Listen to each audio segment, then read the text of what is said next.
What's up everybody, once again my name is Matt and welcome back to Let's Play The Legend of Zelda Breath of the Wild. In the last episode we snuck into Gerudo Town by cross-dressing and met with the Gerudo Chief Riju. We told her we would like to help her calm the Divine Beast, but in order to prove our worth, we've been tasked with finding the stolen Thunder Helm. We also talked to the captain of the guard here and learned that it was taken by the Yiga clan, and now we have the location of their hideout. So, without further ado, what do you say we teleport to the closest shrine and see if we can't get the heirloom back? Now, I mean, we could have stayed here and talked to some of the other Gerudo women around for more information, but it's not really needed. So this will be the second time that we've crossed paths with the Yiga clan in this playthrough, and I'm really glad that it's only the second time. Like, the first time we encountered them was back in Kakariko for one of the shrine quests. But let's just say they've been looking for us this entire time. Like any point during our adventures, we could have potentially gotten randomly stopped by an NPC that would have asked us about something like, I don't know, bananas or something stupid like that. And they would have been like a disguised Yiga member. Now, if something like that happens from that moment on at any point in the game when you're in Hyrule, a Yiga member can just appear out of thin air and attack you. It's honestly one of the most annoying things in this game because it never stops and it never goes away. Or at least if it does, I never figured out how to make it stop. I have no idea why Nintendo did that because it honestly made me like the game less when it happened on my personal playthrough. So I'm really glad thus far it has not happened on this playthrough because, yeah, just anytime one of these guys will appear directly in front of you and attack you. You could be doing anything from just walking around minding your own business to fighting some other enemy and then one of those guys appears. Like, it boggles my mind how anyone thought that was a good idea. I don't know, man. I have so many just bad memories of that happening to me on my personal playthrough. Now, thankfully, even though we are going into the Yiga hideout, completing this area does not make that happen, so we can go through here without worry of having to deal with the Yiga anymore after this, as long as we don't accidentally, trigger one of their hidden NPCs. Anyways, now that we're, inside the hideout, let's, grab our normal arrows and make some homemade fire arrows, because we want to burn down, two of these claws that are sort of hiding things. Behind cloth number 1 is a chest, and cloth number 2 is hiding the way further into the Yiga clan's secret hideout. First things first though, let's open up this chest and get ourselves a nice purple rupee. I'll take that. And now, well, here's the hard part, the actual hideout itself. It's sort of a stealth mission of sorts. You'll see what I mean in a second. Well, let's start though by talking to this trapped Gerudo lady. Hey, what are you doing here? This is the hideout of those Yiga thieves who stole the Thunder Helm. If they spot you, they'll call their friends for sure. There's no way you can take them all on. If only you had some way of distracting them, but I don't know how. All I ever see them do is patrol and eat bananas. I haven't seen anything else that you could exploit as a weakness. Listen, this place is dangerous. You should get out of here while you can. I can take care of myself. Well, that's good for you, but leaving is not an option, so let's grab these bananas, and thanks to that Gerudo lady's tip, we're sort of going to use them as bait. Now, I know what you guys might be thinking. Oh, these guys only have 600 HP, that's like nothing, we could totally take them. And under normal circumstances, yeah, you probably could, but like the lady was saying, if they spot you, they're going to call backup, and their backup is pretty tough, not gonna lie, so it's best just to use your stealth to get through here. You really don't need anything designed for stealth like the Sheikah armor set. You can pretty much get by with anything you have. The bananas is the, big key item that you're gonna want to keep and use to, get past these guards. So, let's hit this stick, knock down those bananas, and that should create an opening for ourselves. Now we can sneak right past this guy. And that was the easy part. From here on out, though, it gets a lot harder. And honestly, we're probably going to need some more bananas. So, let's head up this ladder, because conveniently enough, this will take us right to the Yiga clan's banana horde. Yeah, I guess they're sort of like Donkey Kong or something because they have hordes and hordes of bananas. So I'm going to take all of those, and then I might as well get whatever's inside this chest, right? So I'll take this topaz. Here's the thing, like, this entire section actually took me a pretty long time to get through on my personal playthrough. But because of all that experience, I think I have a pretty solid method of getting through this area, which I will demonstrate for you. So, first things first, let's wait for this guy to go pretty much all the way back around and, like, complete his patrol. And, oh no, he spotted me. So when they do spot you, as long as they, like, don't turn into exclamation marks, as long as they're the white question marks, you're still fine. They'll come over to where they saw you, but, that's not the worst thing in the world, because then it sort of interrupts their normal, like, patrol pattern, meaning you can offset the timings, or you can get them to move in areas where you want to go to next. So you can sort of use that to your advantage and, like, lure them with bananas and stuff like that. We're mostly going to leave this guy where he is, though. I probably will drop some bananas over here, though, just to buy myself, like, an extra second or two when I'm, like, trying to sneak by him. So let's place that there. And, let me grab that, and I might as well try and... Oh, no, put that down, Link. Aw, jeez. Alright, he's got a question mark, but he's not moving. Alright, I think he's just gonna stay on his normal patrol, then. Not sure why, like, he hasn't noticed my bananas. Oh, wait, did I pick them up by accident? I may have, because I think I heard, like, the pickup sound effect twice, so that might have been my own fault. Not a huge deal, though. We can just continue going around here.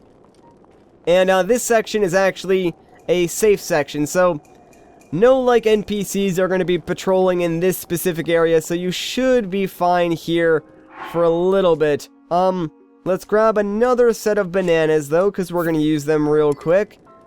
What do you mean I can't hold that here? I've never even seen that before. Let's try that again. There we go. And by the way, if you press down on the D-pad, it gives you the option to throw them farther, so yeah, that helps out a ton. Use that to your advantage. Now let's just wait for this guy to go around and spot those bananas. There we go.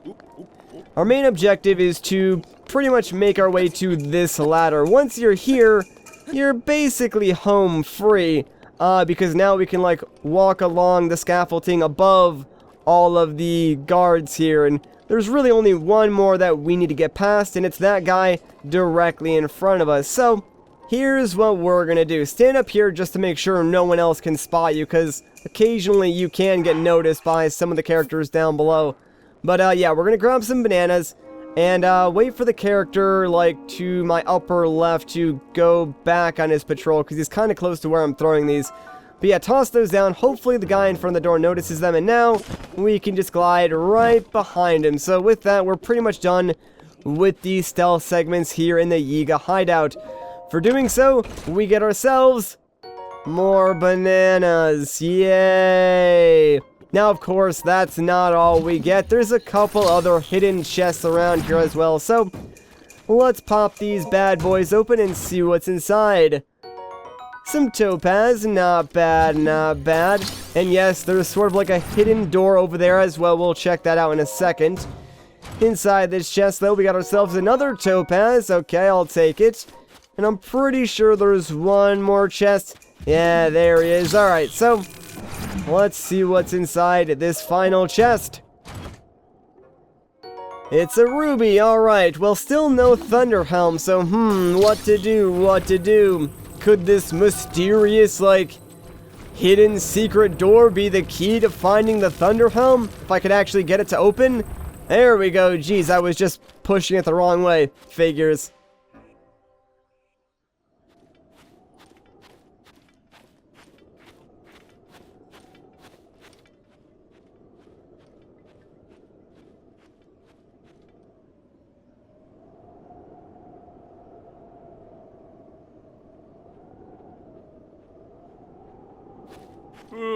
Hey.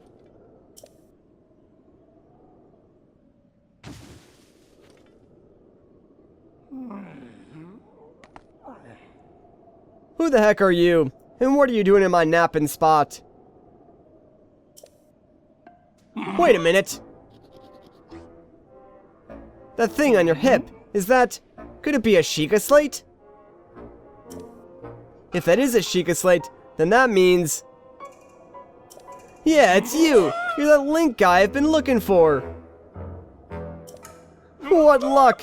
My scouts are out in the field looking high and low, but you just wander into my hideout. Oh, excuse me. I haven't introduced myself yet.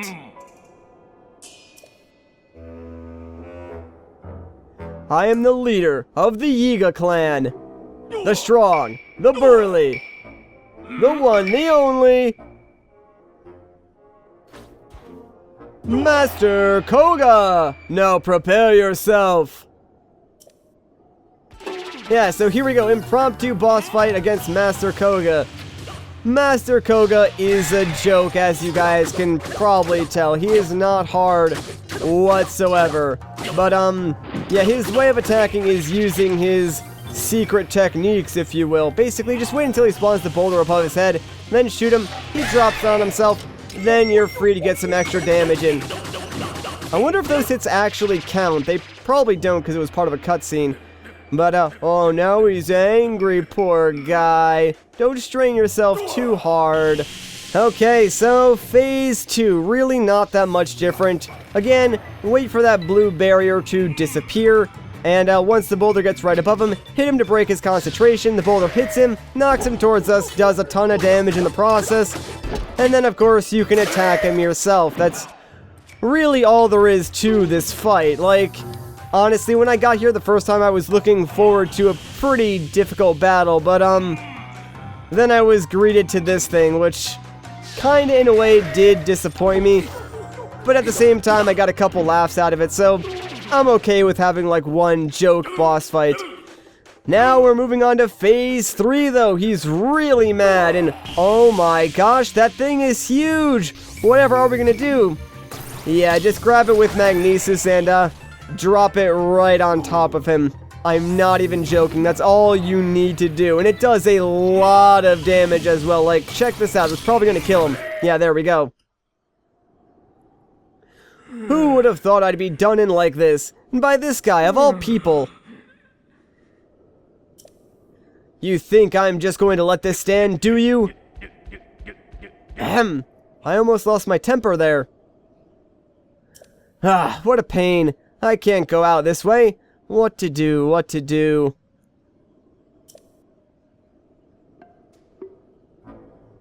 Ha! I got it!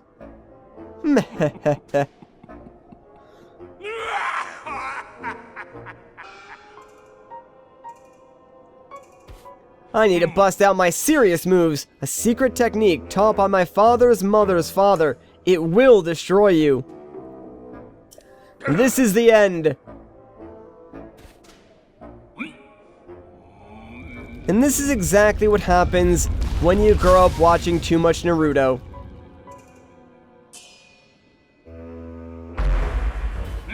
Uh-huh. Maybe it's just a tad too big. Are you still over there? Well, no matter. Pretty soon you'll be gone, and not just from my line of sight. Only the leader of the Yiga clan can use this secret technique. It is the ultimate...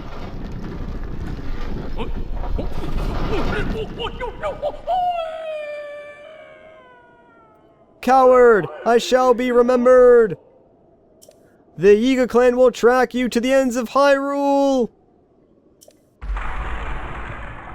Cool! He's dead!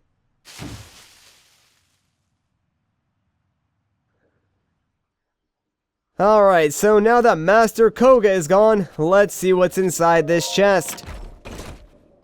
And finally, we got the Thunder Helm, a precious Gerudo heirloom reclaimed from the Yiga. It has the power to withstand Naboris' lightning. Guard it with your life until you can return it to Riju. Oh, don't worry, game, I will. In fact, what do you say we do that right now? I see no reason to stick around here any longer, so let's just travel back to Gerudo City and hand this thing over to Riju. Surprisingly enough, like, that was kind of all we had to do before going to the next Divine Beast. Like, the next major thing will be the approach segment, so yeah, overall, pretty straightforward to, I guess, get to this divine beast. Like, the Yiga clan hideout might be hard at first, but once you sort of figure out what to do, it becomes very, very straightforward and simple. Anyways, though, now that we're back, we will need to swap back into our Gerudo clothing, so let's do that real quick, otherwise they will not let us into the city. Even after you, like, you know, defeat this divine beast and everything like that, you still need to wear your Gerudo clothing when you go into the city. There are, like, different versions that you can buy, though. I think there is a version that you can get from Terrytown. There's a clothing shop here in Gerudo Town that you can buy from, so there are, like, different versions of the Gerudo outfit that you can purchase and use, but you still need to wear one anytime you enter Gerudo Town, which is kind of strange, but I guess it does make sense. Anyways, let's talk to, Buliara here. If you're looking for Lady Riju, she's on the 2nd floor. Normally, people aren't allowed into her sleeping quarters, but she has given you permission, it seems. Be on your best manners. If she deems you to be a disturbance to her, it will not end well for you. Ah, jeez, man, I do not like all these threats. Alright, so we will be careful. Anyways, let's head up here and look for Riju. Now, I don't want to talk to her just yet. I do want to check out her room because you can sort of see just how, like, childish she still is. Even though she is the chief of, like, the entire Gerudo, she has, like, stuffed animals and everything like that all in her room. And you can even read, like, her diary, which goes into detail about, like, her mother's death, her becoming chief, the issues with the divine beast and stuff like that. So I'm not going to bother reading it because that was pretty much the entire summary. Anyways, though, now that that is done, let's talk to Riju and give her the Thunder Helm back.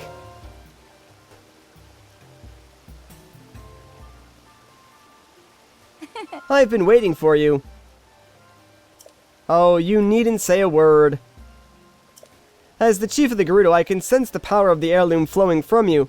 I know that you've succeeded. I am, as you have no doubt noticed, still but a child. The people look on me with nothing but warmth in their eyes, but even this brings me some pain, I must admit. I've tried so hard to be worthy of their love, to be a worthy chief, and to prove to myself that I was worthy too. When my family heirloom was stolen, I felt as though a shadow had fallen over me. Yes, your arrival in the midst of all this must be the work of Lady Urbosa. Now please, give me the helm.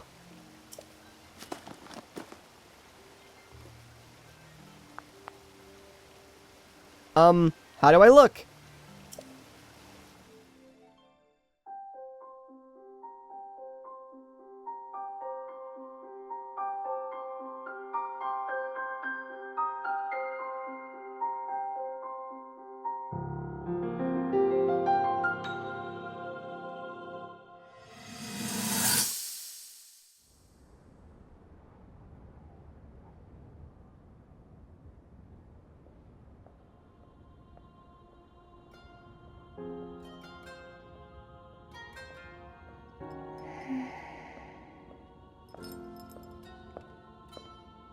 Ah, well, you certainly got here fast.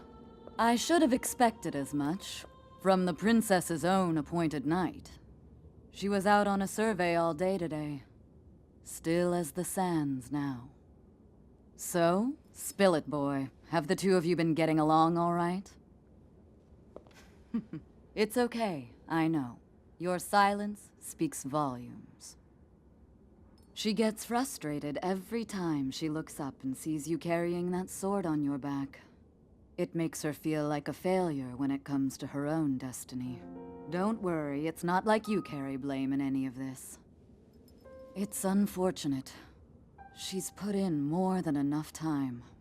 Ever since she was a young girl, she's gone through rigorous daily routines to show her dedication. She once passed out in the freezing waters trying to access this sealing power.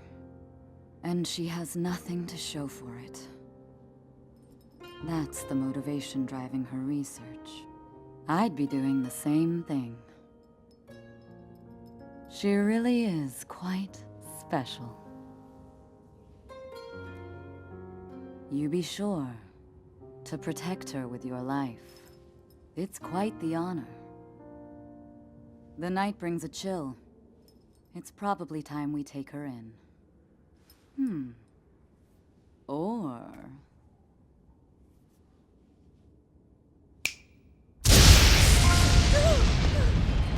Barbosa! What was that? Did you feel that? Wait, what? How did you... What are you doing here?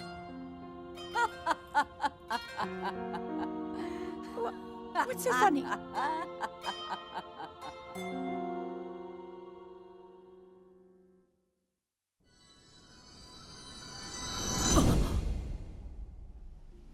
What's wrong? You're just staring. Anyway, what matters now is... How is it? Do I look alright? Yeah, it looks great on you. I see.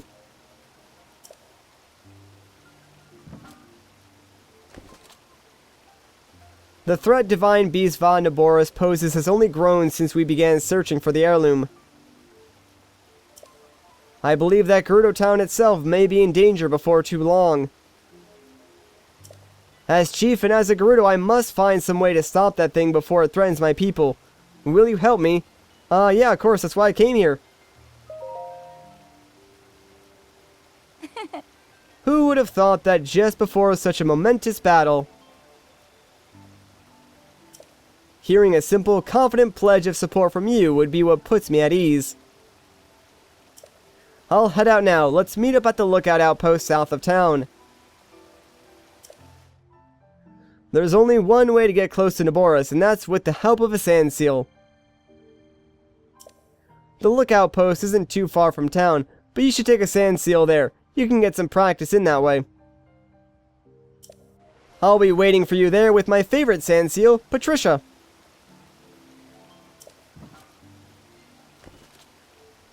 Still, it really is a little big.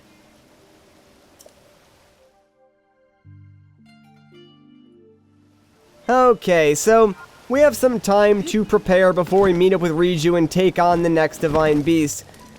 We're probably ready, but I feel like I need some arrows for some reason. I know I have a ton already, but you know what, let's just buy out this shop of normal arrows and then we'll go and meet up with Riju. I feel like that's a smart decision.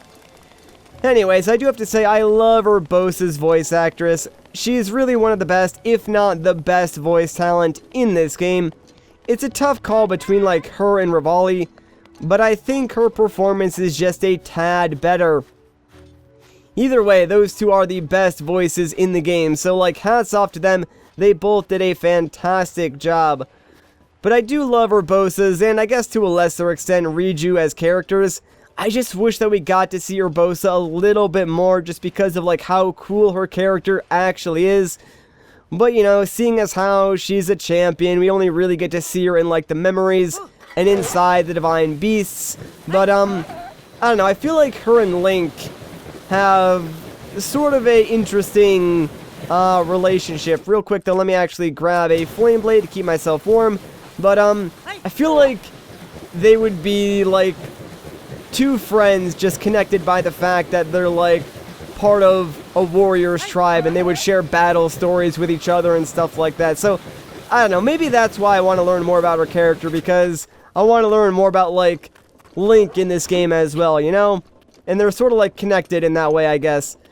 Anyways, now that we're here at the outpost, before we go up and talk to Riju, let's head inside this house, because inside this chest we can get ourselves something pretty cool. It's a golden bow.